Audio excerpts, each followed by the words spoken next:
New Thought Media Network.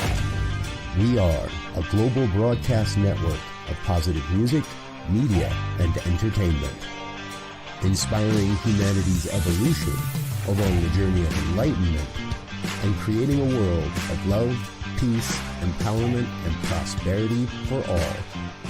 New Thought Media Network. Positively inspiring.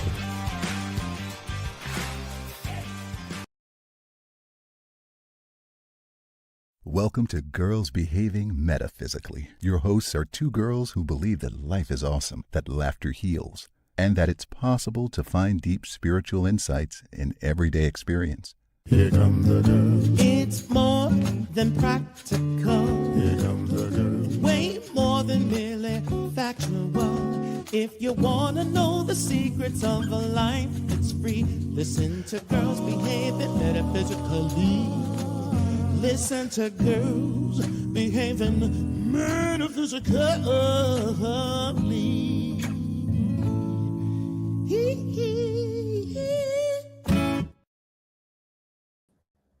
Hello, welcome to Girls Behaving Metaphysically. Oh, look, I'm so much bigger than you are. There I am. Not anymore. Wow. Yes, Girls Behaving Metaphysically, that's who we are. I am Robyn Rice Olmsted. I'm Dr. Natasha Wilson, and we are, what are we? We're still Girls Behaving Metaphysically. However, we'll let you know that we are in two separate parts of the world. I am in Southern California, in Carlsbad, California. And Dr. Go ahead. No, I have an announcement to make. Yeah. I'm in Brisbane, Queensland, Australia, recovering from a respiratory virus that took me out for like a week and a half. But thanks to this respiratory virus, guess what? You ready? I'm ready. I can fit into my size 6 leather pants. Hey, RSV. All right. You see, there's always a good side to anything. You can always find a good side. That's exciting. Yeah, because it's probably going to last for like a week. And then like I won't be able to wait. Hey, a week is a week, you know? There's no time and space for your joy, you know? Makes you happy. It's good.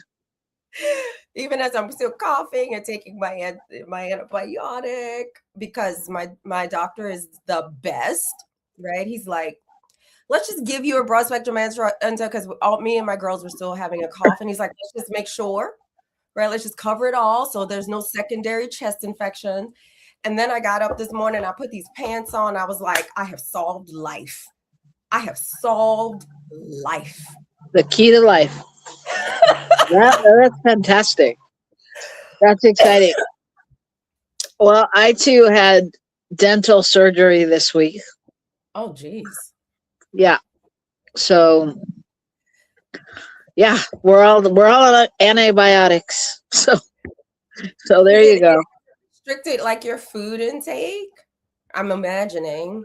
Oh yeah, I was like, I was drinking Jamba juices for like the last 2 days, like they were tequila shots. I was just like down in them. That was my primary source, mostly because I have to say I love my dentist. This is actually one of the reasons we're here. I literally traveled from New Mexico to California because I love my dentist, and I won't go to anyone else. No, and, Rob. Yes. And he's so amazing. He's so good. I mean, anybody in Southern California, Dr. Ramsey Amin, Burbank, California, he's just amazing. It's one of those situations where you go in and it's like going to Nordstrom's, you know, it's like there's rarely anyone in the waiting room because they schedule, you know, with enough time to take care of everyone.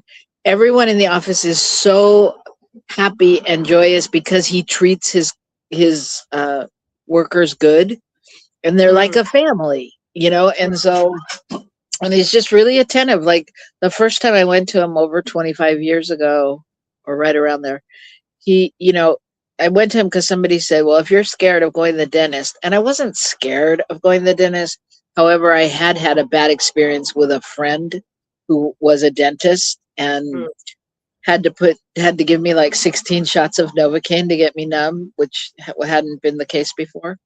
So they're like, he's the one. So he's just attentive to your every need. And I'm telling you, I had literally like, he did like deep cleaning like in my gums to get plaque out from underneath and then get my mouth ready for an implant.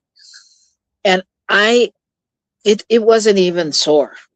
I mean, and they call to check on you and make sure you're okay. And, you know, just really attentive. If you need anything, call us, and 9,000 sheets of precautions, and do ice and do this and do that. And it's like you just feel taken care of, which makes a big difference. Yeah, it really does. So when you say you travel for your doctor, your dentist, I get. I have a very, not exactly, but very similar relationship to my GP here, which is like we say PCP in the US. But he's known me since I moved to Australia, and has just been with me, like, you know, when you feel like you have someone who partners with you, right? Like when I went in and I told him, I said, look, I'm so tired of not having a libido. I just got impatient and started titrating myself from my antidepressant. And he was like, and I was like, but I'm having this midday anxiety spike. And he just goes, okay, Dr. Wilson, what do you think is happening there? Nice. I just, you know, it's like that, you know, like, yeah, I don't know. Yeah. He was like and literally he owns like all these clinics across this region, and I have you know, it's not the same as like flying or driving to Southern California, but like I've driven up to an hour because they're like, he's available at this clinic on that day. I'm like, okay, no worries, I'm there, you know. Yeah. So I hear you. Well, I think it's so important, really, especially nowadays, to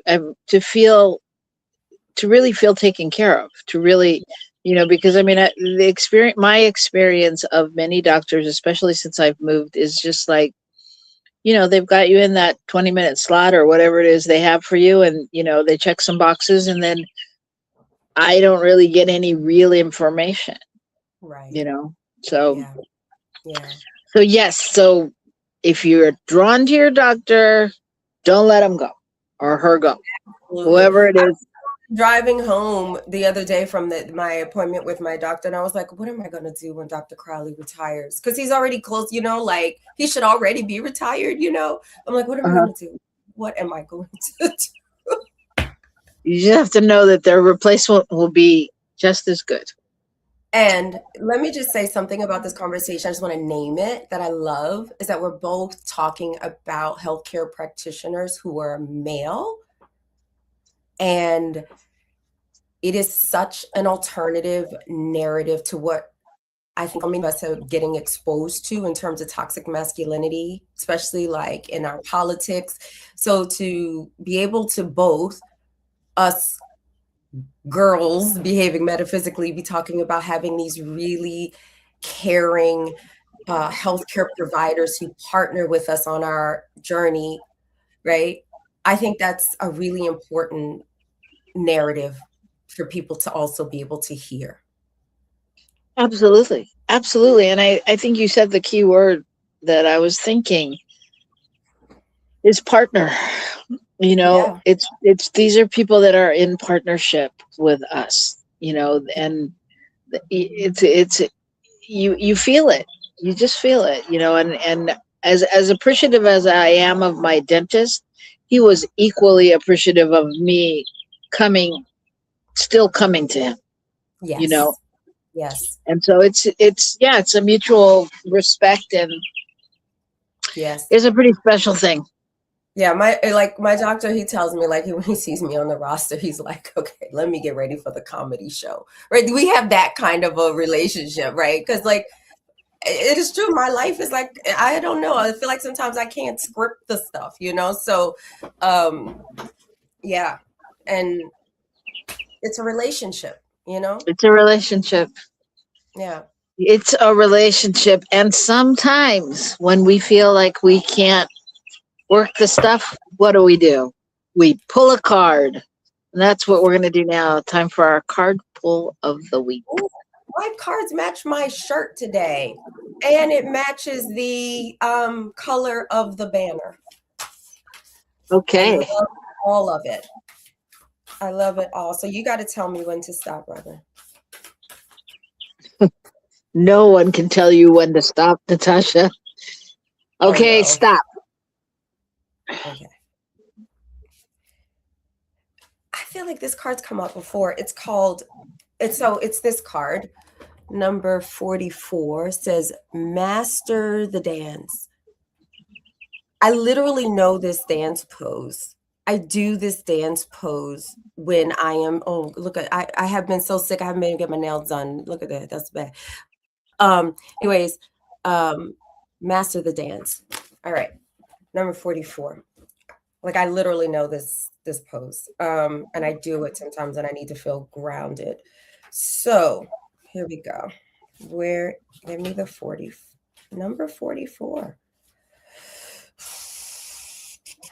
I think it's actually the last card in the deck. I think it might be. I just want to double check. I love that number 44. Me too. And it's the last card in the deck. I just love this so much. All right. So give me a moment because my glasses and my brain. Okay. Master the dance. So on the surface, it seems it seems the world inside and outside of you is filled with movement, color, form, and noise. But tune in. I need light. I'm sorry. Let me make this brighter. Okay. But tune in deeper and you will perceive the eternal silent stillness behind all appearances and manifestations. Now is a time to enter fully into the stillness and to come close into a state of complete and single-minded presence. This is what it means to quote unquote master the dance. The time is right. The time is right to gain greater mastery in a discipline, an art, career path, or other areas, or to step into greater self-mastery regarding your entire life experience. Whatever dance you are being called to master, set the clear intentions to do so and commit to devotional, dedicated daily practice. Spiritual practices such as meditation, prayer, and spending quiet time, solitary time in nature will also support you in attaining new wisdom, expertise, and personal power. You are a full spectrum being. You embody archetypical polarities such as dark and light, lunar and solar, feminine and masculine, and intuitive and rational. When you honor and unite these energies within your being, there will be balance. You will connect with all your wholeness, live your power, and feel at home in the world. Choose to harmonize and calibrate the energies within and around you, and then fearlessly face and embrace all that is happening in your mind, body, spirit, relationships, environment, and life. Once you do this, you will activate your full potential and become the captain of your fate. No embodied movement will bring you into harmony with the wisdom of this card, quite like the Narachaka pose. That's the pose I was saying. This is the favorite pose of the Hindu god Shiva, who is synonymous with both the cosmic dance and the vast, empty, open presence that underlies the entire manifest world. And then goes through examples of how to actually go into the pose. So I won't read that part, but yes, I love it. And I really do love that pose. It requires like engaging your core, reaching to the heavens, grounding to the earth. It's a really like, you know how the neuroscience behind like your body posture, like when you want to feel confident, like stand up straight, all these things are like, Right. pose is powerful. Yeah. Well, that's a powerful reading. I don't know that we've ever pulled that card, but I certainly feel like it's the core of a lot of the things we talk about, because we're talking about finding that spot, right, where you anchor in the knowingness, where you anchor in the truth, and where, sometimes it's a moment or I use the word moment freely, but of anchoring, and other times it's a moment of release.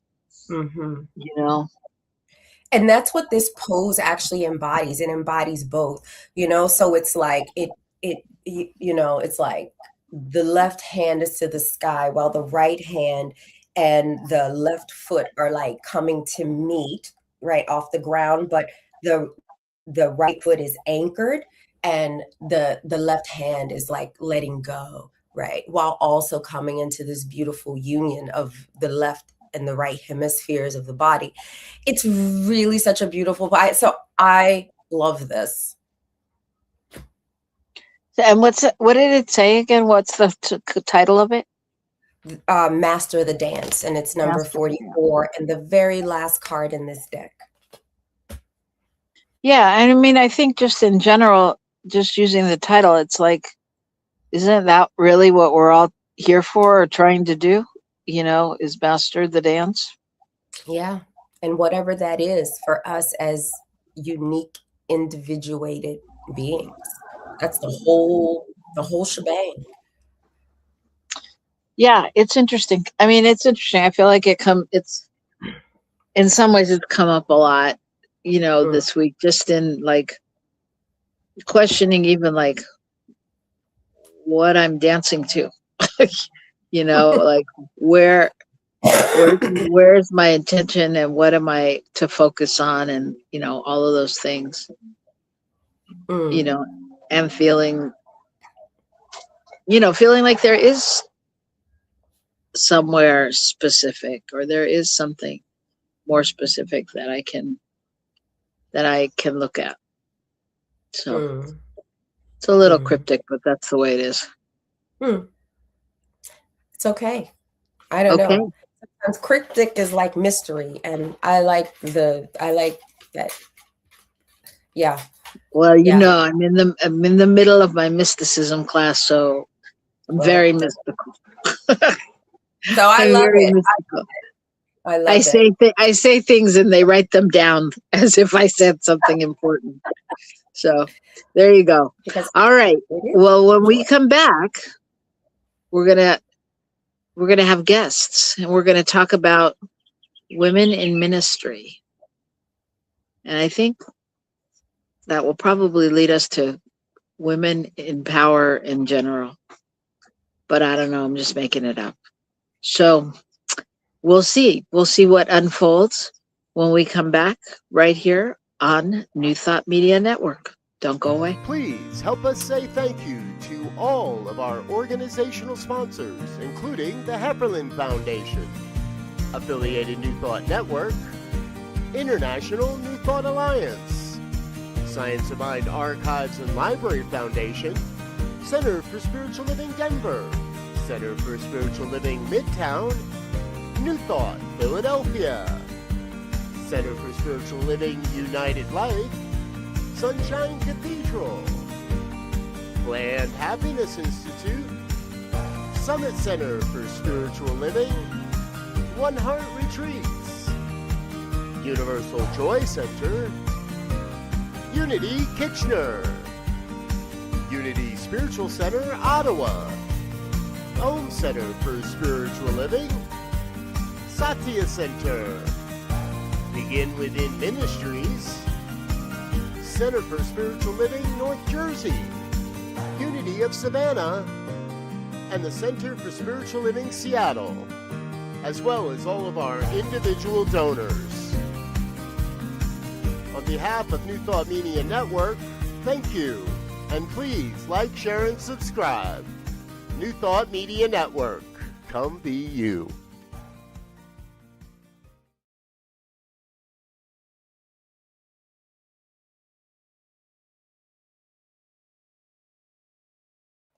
Come expand your spiritual journey. Join us for Just the Talk, Sundays, 1 p.m. to 6 p.m. Mountain Time. Experience Unity Kitchener and Ottawa.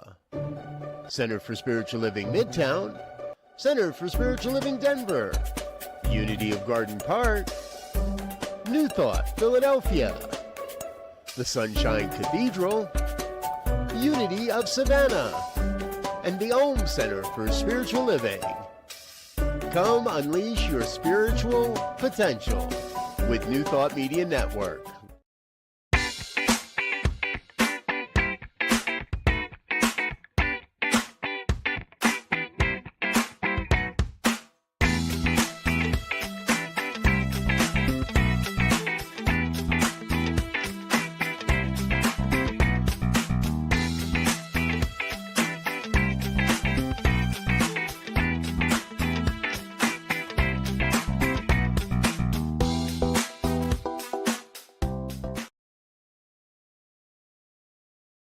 Welcome to Girls Behaving Metaphysically. Your hosts are two girls who believe that life is awesome, that laughter heals, and that it's possible to find deep spiritual insights in everyday experience. Here come the girls. It's more than practical. Here come the girls. Way more than merely factual. If you want to know the secrets of a life that's free, listen to Girls Behaving Metaphysically. Listen to Girls Behaving Metaphysically.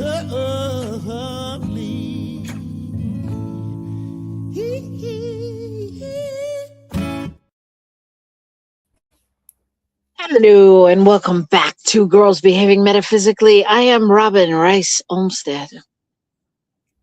And Dr. Natasha Wilson. Yes, Robyn. What's our topic again? Women in power. I guess it could be women in power with a question mark. I don't know. We're going to see what this conversation unfolds when we bring in our guest, our producer, Michael Mangus, along with Reverend Gil Olmsted, who's joining from my computer screen. So, boy, that guy's scary looking. Are you sure he's a reverend? No. There are no guarantees. He's an irreverent reverend. That's right. Irreverent reverend. I love it. I love that we're the topic is women in ministry, and we've bought on two blokes. Well, I will speak for myself. I love the women in my life. I love the powerful women in my life. I am not scared of powerful women, that they enhance my life. And I'm so glad for the powerful women in my life, because they have taken me aside and said, are you sure you want to do that? Many times. So no. So what brought all of this up is that this week, here in the United States, I'll just go ahead, and the Southern Baptist Convention is they're advancing a formal ban on women pastors. And I'm just going to briefly just kind of go through this. So thousands of Southern Baptists overwhelmingly voted Wednesday to advance a formal ban on women pastors in the nation's largest Protestant denomination, sending a clear message that men alone should preach to those conservative evangelical congregations. The amendment would tighten existing restrictions in the Southern Baptist Convention, which already has a faith statement opposing women pastors. The vote was a 3-1 margin. And again, typically at the SBC annual meetings, the gathering carries the feeling of a town hall with a cast of thousands. Now, the gentleman that I started off with, that's, let me see if I can bring it up. That is Dr. Albert Mohler. And Dr. Mohler is the dean of the Southern Baptist Theological Seminary in Louisville, Kentucky. Dr. Moeller, who sponsored the amendment on women pastors, says that it addresses an issue that's been around for a while. It says this is an opportunity for Southern Baptists to speak in truth and unity and in conviction. There is a line that divides liberal and biblical evangelism, and you can see it on this very issue. The trajectory of liberal denominations is clear, which means that so-called liberal denominations allow women pastors and also priests. There was a brief debate, but what happened was again that there was a 3-to-1 margin.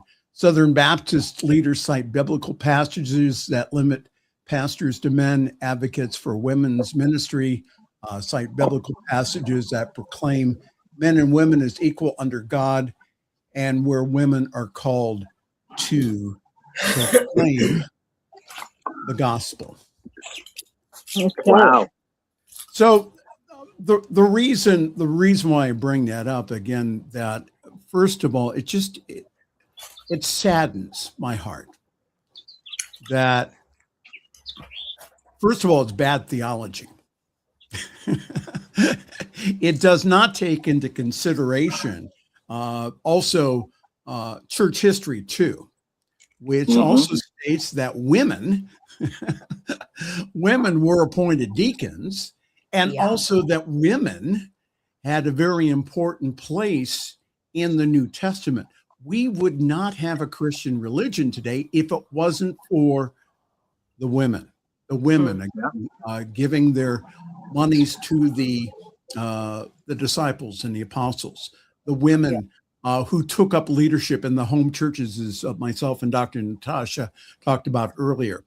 So I'm really glad to be in Centers for Spiritual Living and in a tradition of New Thought that has, since its very beginning, has always put forth the whole idea of that women have a calling to ministry. Is that it's hard to describe. Is that they talk about in Holmes Institute about the call to ministry, and it takes place with people in different ways. But this whole idea that women can't have that call is ridiculous. And so again, I've read several books and stories about women who even when they were starting to have women pastors in both the Methodist tradition and also in the Episcopalian tradition, where, how they call priest father, well, they call women priest mother. So, I had a friend of mine who was a woman priest in where I was at over in Pennsylvania. She was a marvelous celebrant, a marvelous preacher. And to say that she would be denied that call that she had on her life, it just baffles me. So that's why I bring this up, because that there are individuals who are trying to pull women back into the Stone Age here. So go ahead. Let's talk about that a little. So I know we talked a little before the show, but why now, and why do you think this is happening? My opinion? Sure. Well, and I will speak, since we do have an international audience, I will speak about the United States again, that we have had again, because of the who's in power at this time, is that they're taking the position of negating women in all ways. I mean, not only just not only in ministry, but also in healthcare and reproductive rights, trying to take women out of power. And again, Well, wait a minute. Go ahead. Wait a minute. Our current administration's put a lot of women into power. If they were young, good looking, and had great hair, then they could be in power until he fired them. Exactly. That's what I was going to say. The first ones to go, the ones carrying the water for the patriarchy, the first ones to go. Yeah, it's true. It's true. It's fear. It's a lack of self-esteem, I think, in many ways. And men are falling back on this thing of somehow we have to find the way to feel like we're enough. And it's Well, and so you're doing that from not you, but the general male is doing that from an oppressive way. It shows up as oppressive to women, but it's all about trying to regain a sense of self. And they're willing to give up anything. That's why they're supporting our current president as well. Mm-hmm. Because if it makes them feel like they have some kind of say, they're good with it right now because they're so desperate. And no authentic sense of self, no authentic power comes at the expense of anybody else. Absolutely. Right.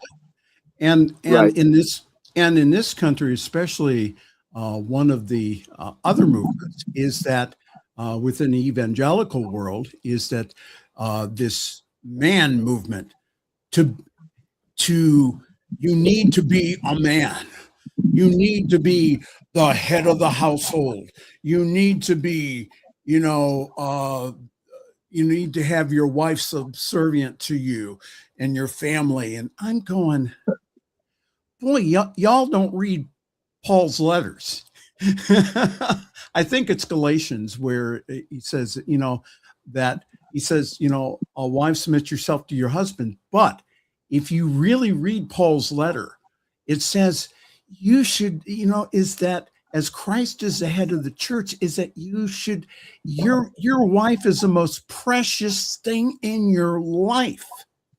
And again, that's why I said that many times that I have been pulled off the brink because of not only my wife and other powerful women coming up to me and saying, I don't think that is a good idea, especially with other women. My dealing with other women. And so people just saying, you know what, I don't think that's the right way. And I this whole movement here in this country, again, to denigrate women, to put women in their place is something that I will speak out about until my dying day, because it's just not right. And again, women's right, especially in ministry, I think that is kind of a canary down the coal mine. Whereas if you start denying rights, for example, and also positions, that what will happen is that, it's not going to stop there. It's going to continue. Of course, it's already showing us. And just for the record, I just want to just show my little feminist tattoo here, right? That I got a couple weeks ago, because I'm an unapologetic, nasty woman feminist. Okay. And unapologetic, my aunt, on my paternal side, bless her soul, my Aunt Carolyn, Reverend Carolyn Lambert Stokes was the first Black woman ordained Methodist minister in the state of Louisiana. She moved to Chicago, had a beautiful church, a beautiful congregation, was politically active, was instrumental in getting Barack Obama elected to the Senate, and instrumental to getting him elected into the presidency. It was her dying work as the head of the church to make sure that she was moving in the legacy of Dr. Martin Luther moving in the legacy of Malcolm X, all people who brought their spirituality into the world of politics, because there's no real separation. And so that's the legacy that I inherit. Yes, I have questioned like where my calling fits within all of that, but I know my calling is my calling. And never, ever, ever, ever at this point in my life would I deny that calling for anything. And yes, I'm like, you know, I hope that people have read like Margaret Atwood's books. Her books are amazing because I feel like she just like had this whole thing, like they're trying to create Gilead. If y'all haven't read the books, right? But I love in the television series, like the main protagonist says, you know, her is like, don't let the bastards grind you down. And we won't. The more we show up, the more we live unapologetically, the more we embrace all parts of us, our feminine side, our masculine side, whatever. God is all of it. These people will continue. This is like what they call an extinction burst that we're seeing. So our job within extinction burst is to stay well and to remember who we are. Yes. And to be right. And also for the men to stand up and say, this is, you know, we are with our women. Is that that's right. And especially with and again, I'm very just thinking back over the dozens of women ministers in New Thought who have affected my life, and to think what would have happened if they weren't there. Mm-hmm. What would have happened if they weren't there? Could there be any kind of male counterparts?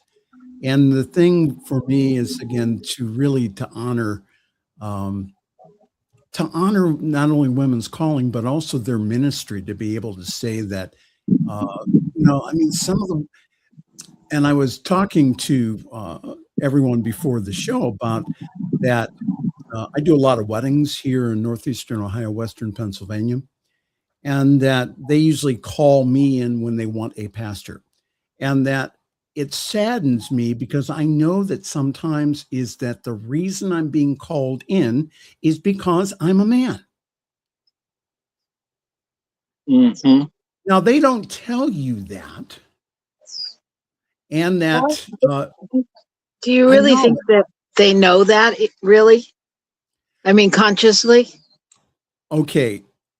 So I had a situation last year where I had surgery scheduled, and so I lined up one of my wonderful colleagues, wonderful woman colleagues, Reverend Christy Semple, who's a part of New Thought Media Network. Christy was going to cover the wedding for me, and I would say it was days before the wedding, is that she received a note back from the couple saying, we have decided to go in a different direction. One of our uncles decided to go ahead and to do the wedding. Again, my spidey sense says something else. I mean, it really says that even though that I had provided them with an A-list minister, someone who I would ask to do my ceremony or my wedding, I had provided the very best I could. Christy is absolutely wonderful, absolutely wonderful speaker. So I'd provided them with the very best, and that it's that spidey sense that says, yep, it was because she was a woman. But something we've learned in doing working with people, doing weddings, working with creating weddings, is weddings are fraught with misogyny. Yes. The whole history of marriage is fraught with misogyny. And so Yes. the whole concept, why is it the woman's day? Because that's her one day she gets what she wants. The rest of the time she belongs to the man. That's why she has to change her name. She Yeah. goes from the ownership of her father to the ownership of her husband. Yes. Yeah. Like, I mean, we romanticize this stuff, but this stuff is born of like misogyny. It is born. It is born of deep inequity and fear and hatred and oppression and suppression of women. Like, yes. Yeah. I think about this poem from Maya Angelou that, where she defines what love is, right? Love is freeing. Love is liberation. And that's what I requested to be said at my last wedding. I'm now separated. There we go. You're now liberated. I'm so liberated. I'm over here 50 years old getting tattoo sleeves with feminist symbols. Oh my God. And Crazy wearing woman. my size 6 leather pants. God damn it. I love being a woman. Amen. But I think what keeps coming up for me during this conversation is, it's really not a question of only women in ministry. It's a question about the equality of women, men and women. Absolutely. And of humanity on that level, and it's interesting you brought up Maya Angelou, because I was thinking about her, and I was just thinking about the voices of women and how they've, how we've heard them, how they get to speak up. And so, I think, it's more than just a ministry thing, but it's what's interesting to me is it's like, I don't even understand like their why. Can you tell me their why? They're what they say. I know what we think, and how we can boil it down to fear, but like, why are they taking these steps backwards when, women fought so hard to get what they have now? Like, what made the decision to like, oh no, now's the time to turn the table? The chair calls Dr. Natasha Wilson. Yes, Dr. Wilson, go ahead. I'm just raising my hand, right? So like as a psychotherapist, as a cultural anthropologist that has studied the evolution of our species, that has questioned and studied and observed our patterns of thinking, as someone who came into New Thought because the first time I heard the phrase mother, father, God, I said, I'm home. And that was affirmed in the New Thought space by a man. Okay. And I said, I'm home. I don't know how I'm gonna get there, but I'm home. Right. And why? When I said that this is an extinction burst, I'm not saying that lightly. I'm saying that as someone who has studied narcissistic and antagonistic personality disorder, which is what we are looking at with this current administration. Whatever we see on the individual level in psychopathy, there is a collective expression of it. They go hand in hand. They're not separate. And when we know that a narcissist, someone who has, let me say that, someone who has narcissistic or antagonistic personality disorder, right? When they are at a place when the person or people they've been controlling sees them for what they really are, the behaviors get even bigger. Because it is coming to an end. And that is the thing that I feel when I bring all these pieces of my own knowledge and wisdom together and studying this, right? The whole last chapter of my doctoral dissertation is about this and talked about that person who's occupying the space that's called the presidency right now, right? I wrote about that. And This spiritually is what a collective extinction burst looks like, because all the practice of pretending that the emperor is wearing clothes, all the emotional collective practice of denial, of like not acknowledging our history, not caring for the hungry ghost that we need to atone for. Yeah. Marianne Williamson talks about this all the time. When that finally comes to a head collectively, this is what we see.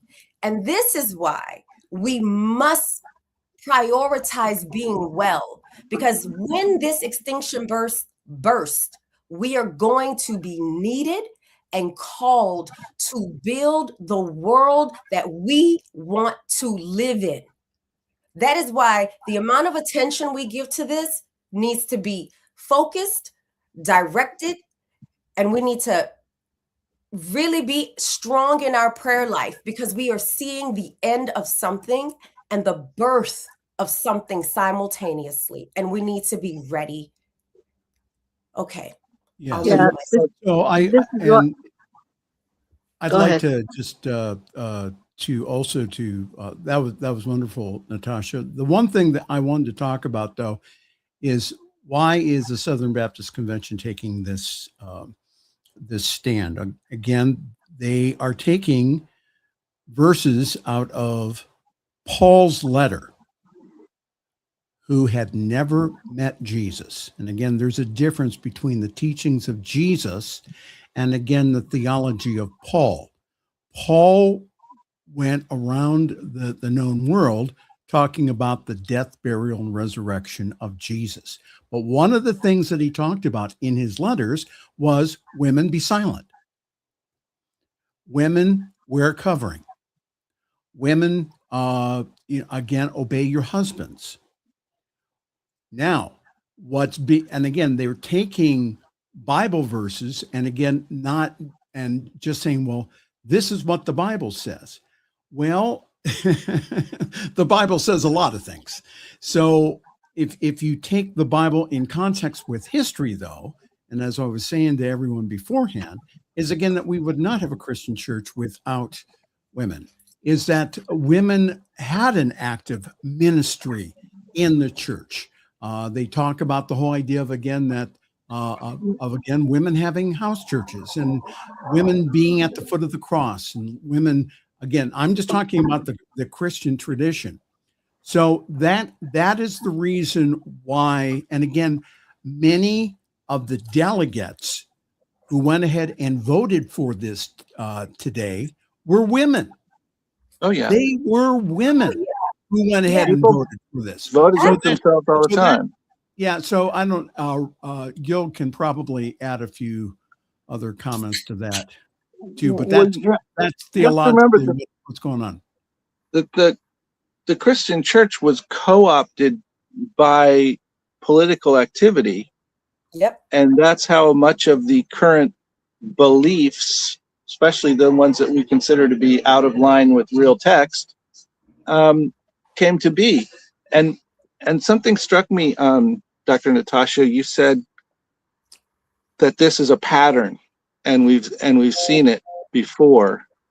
And is there like a historical place you can cite that? I'm just curious. Yeah.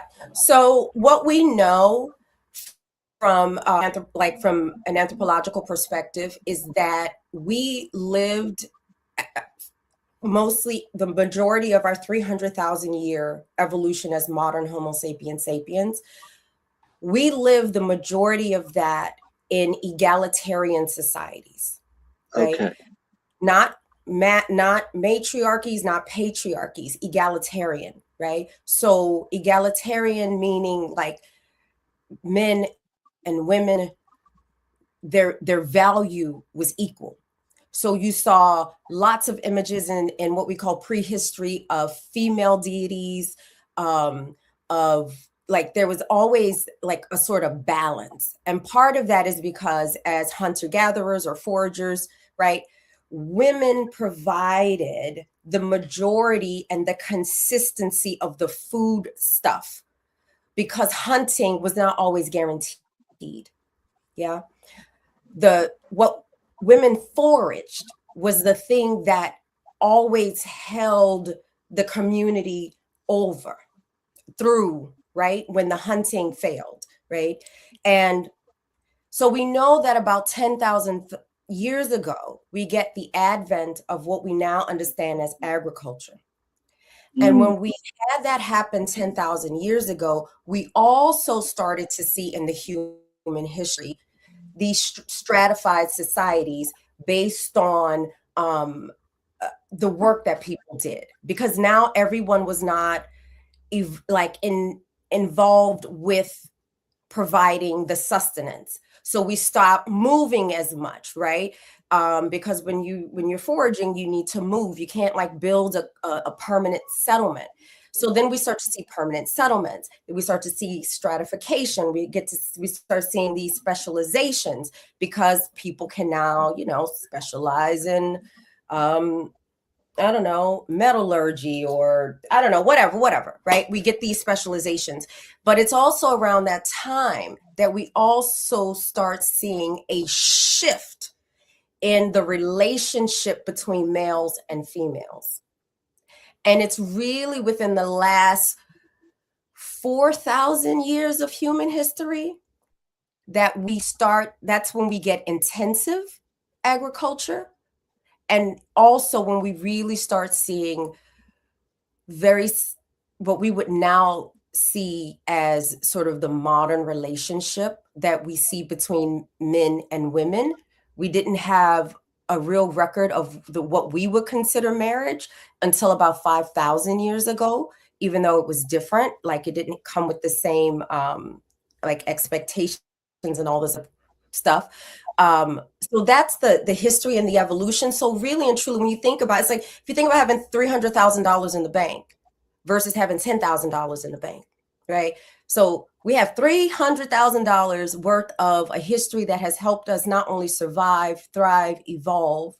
And then when we study our closest primate kin, which are the bonobo chimpanzees, they're an egalitarian group that are led by the females, right? It's led by the females and the children. They're the center. They take care of the males as well. And the males, even amongst the bonobos, it reminds me of what you were saying earlier, Reverend Michael, about how the women have taken you to the side. So what the sort of elder matriarchs of the bonobos do is they basically take like a male who might be causing harm or threatening little ones. They kind of take them to the side, right? They do use lots of sex and sexuality fluidly to sort of like help downregulate the nervous system. So there's a lot of stuff that if we even look at our closest primates relatives, we can see what types of relationships allow humans to thrive. Then we can look at our $300,000 in the bank history versus the last $5,000 to $10,000, right? And you can see what we've done on the planet since then, right? So there's a lot of evidence. And so I'll say this last piece. I'm sorry, this is the answer, and I haven't taught in a long time, so just bear with me. In 60 seconds. I know I'm trying to go really fast. So even when we look at the most like modern day people who still engage, very few, but who still engage in foraging as their primary form of sustenance, what we find is that even though there's still a division of labor based on gender, when the male ego, like when they hunt and they bring home a big hunt, right? And then they want to there are all these cultural rituals that are like, the people are like, oh, that's nothing. That's a little antelope, to bring that male ego down. And I think so when we look at even the spiritual technology that evolved from Islam and Christianity, it's all about look, you need compassion. What be of service, because these were the spiritual tools and technology that the male ego needs.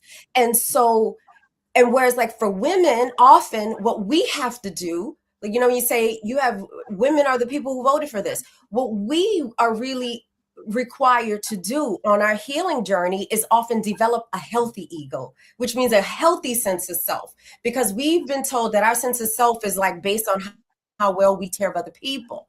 Yeah. And so the spiritual practices sometimes need to look different. So I'm sorry. I know I got to wrap it up. Don't ask me an anthropological question in the future when we got 10 minutes left, but I love it. All right. So I think it all comes back to the card we pulled and mastering the dance and knowing exactly why we're here, what we're here to do. And so I just want to thank you both for coming on, for being our guest today, Reverend Michael Mangus and Reverend Gil William Olmsted, two of our favorite reverends. Even though our favorite boys who were our boys who behave metaphysically alongside us. Just one more thing. I just want to say thank you to all the women in my life, and especially also the two of you. It really, again, it has really blessed my life. And again, as I see powerful women, again, I really just say that's okay.